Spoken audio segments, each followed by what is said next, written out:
જય દ્વારકાધીશ મિત્રો, આમ જો મારા ઘરે છે ને આજે મસ્ત હેલ્ધી પીઝા બને છે. બધા છે ને બહુ પીઝા બનાવતી હોય તો બધા કહેતા હોય ઘણી વાર કે ભાઈ મેંદો ન ખવાય, મેંદો હેલ્થ માટે નથી સારો. તો મેં છે ને આજે વિચાર્યું કે હું છે ને હેલ્ધી પીઝા બનાવું, કેમ કે ઘરે આપણે ભાખરીનો લોટ તો ખાતા જ હોય. એના માટે છે ને મેં આ ભાખરીનો લોટ હોય ને એમાં મેં 1 કલાક આને બાંધીને મૂકી દીધો હતો.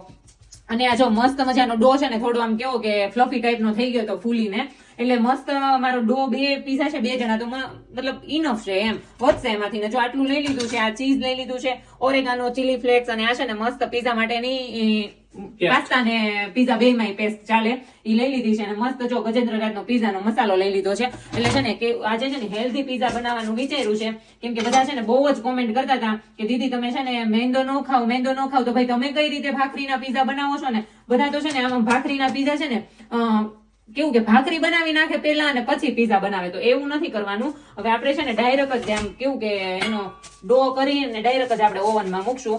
હજી ઓવન પ્રીહીટ કરવા નથી મૂક્યું, કેમ કે આઈ થિંક થોડીક વાર લાગે વણવામાં. હવે આ પહેલી વાર હું છે ને ટ્રાય કરું છું કંઈક નવીને. એકદમ મસ્ત આ પીઝો બનવાનો છે. જો આ પટલું બનીને મારું બેઝ નીચેનું રેડી થઈ ગયું છે ને આપણે છે ને ડાયરેક્ટ જ બનાવશું. અને મિત્રો આમાં છે ને 0% મેંદો છે, 100% ભાખરીનો લોટ છે આજે તો. એટલે છે ને કઈ કોઈ હવે છે ને આ વખતે ન કહેતા કે દીદી તમે હેલ્ધી ખાવ એમ છે. આ મારા માટે બહુ જ હેલ્ધી છે કે આવો પીઝો હું ફર્સ્ટ ટાઈમ ખાઉં છું. અને મિત્રો છે ને તમે કઈ રીતે આ પીઝા બનાવો છો ને ભાખરીના, મને છે ને કોમેન્ટ કરીને કહેજો. જો મેં મસ્ત ગેમ્યુઝે નાખી દીધું ને સોસ પણ લગાવી દીધો. હવે ખાલી છે ને આપણે ચીઝ નાખવાનું રહ્યું છે. અને મેં સાથે સાથે છે ને ઓવન પણ પ્રીહીટ કરી નાખ્યું છે, એટલે ઈ મારે કઈ ટેન્શન નથી. એટલે જો આપણે ફૂલ ચીઝ લબાલબ નાખી દઈએ.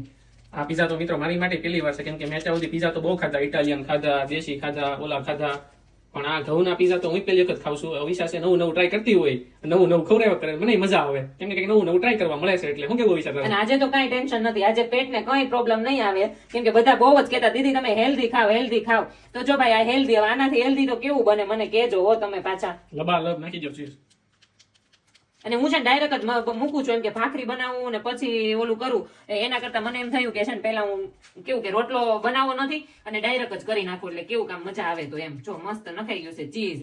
અહીંયા અમુક ચીઝ તો નથી મળતું, પણ આ ચીઝ સારામાં સારું આવે છે, મજા આવે ખાવાની. અહીંયા છે ને ખમણેલું આવે છે, ખમણા વગરનું આવે. જો કે ચીઝમાં તો અઢળક વેરાયટી આવે છે જે ક્યારે આપણે જોઈએ ન હોય એટલી. અને જો મસ્ત ચીઝ નખાઈ ગયું છે. અને હમણાં છે ને તમને એક પીઝો મૂકી દઉં, અને પછી છે ને આજ તો મારે છે ને હેલ્ધી પીઝા ખાવાનું મને આમ બહુ જ ઈચ્છા થઈ છે. આમ કેવું કે એક્સાઇટેડ છું આ હેલ્ધી પીઝો ખાવા માટે. 0% મેંદો હેલ્ધી પીઝા. હા આ કહેવાય આપણા દેશી પીઝા. તમે કઈ રીતે બનાવો છો નિમન છે ને પેલા તમે કોમેન્ટ કરીને કહેજો, એટલે હું નેક્સ્ટ ટાઈમ બનાવું ને એટલે મને આઈડિયા આવે કે ભાઈ તમે કઈ રીતે બનાવો. ચાલો આપણે છે ને ઓવનમાં મૂકી દઈએ અને બની જાય એટલે તમને હમણાં બતાવું. ઓવન બી પ્રીહીટ થઈ ગયો અને જો પીઝો પણ મૂકી દઉં છું. હમણાં છે ને 5-7 મિનિટમાં તો મારો પીઝો આખો બહાર વહી આવે. એ દેખો ભાઈ પીઝા હો ગયા રેડી. પીઝો કટ કરી, અરે વાહ આ તો એકદમ ક્રન્ચી બન્યો છે. જો આ પીઝો ભાવી ગયો ને એટલે પછી હું છે ને આ હેલ્ધી પીઝા ખાવાની છું. જો મસ્ત કટિંગ કરી નાખું મારો પીઝો. સ્મેલ તો આવતી નથી કે ભાખરીના બનાવ્યા છે એવી, ભાખરીના લોટના.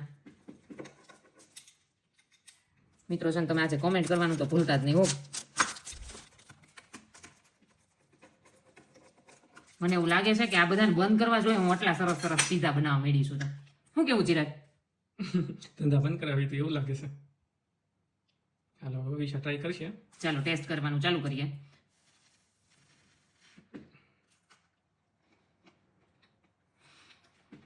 રિયલમાં બહુ મસ્ત છે.